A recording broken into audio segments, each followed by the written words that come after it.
upright. Face left. Face right. Front center. Little voice in the back of my head told me not to do this. See, I was a little low on cash and I wasn't in the mood to cook, so I kind of dined and dashed. You know, go pig out in a restaurant and then run out on the bill. This is an awful lot of hassle for a $50 dinner. It's no secret that stealing is wrong and has some serious consequences, yet students do it every day by taking the work of others and claiming it as their own. It's called plagiarism, and it's something that can cause you to fail a paper and this class.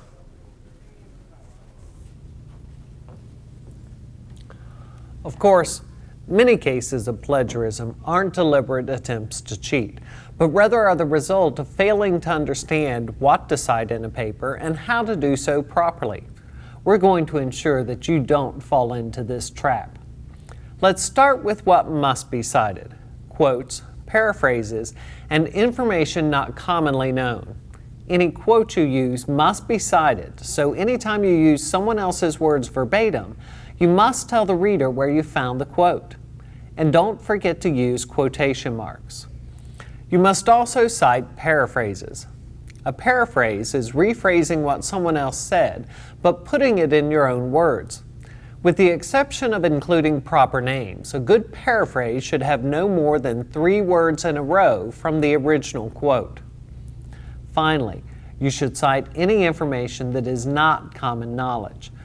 This one's the kicker, because how can you determine what is common knowledge?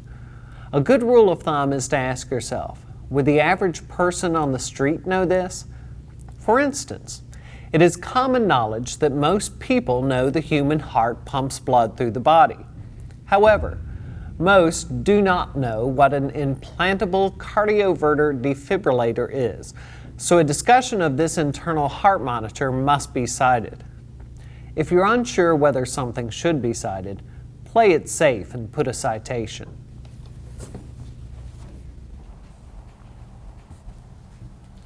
But how do you do citations?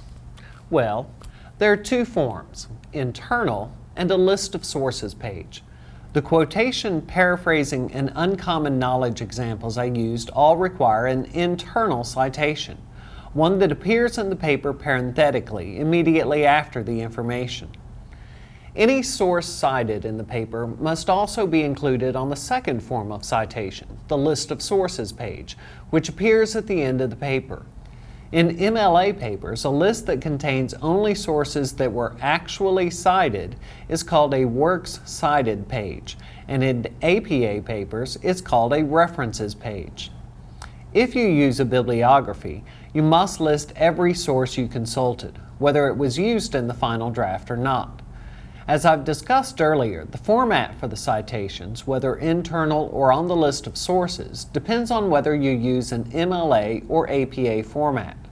The bottom line is to make sure you give credit to your sources for their contributions to your paper. If you have questions, don't hesitate to ask. And for that small minority who may try to purposely cheat, you should probably know that I have a reputation for being able to bust cheaters. Don't make me go all sheriff on you.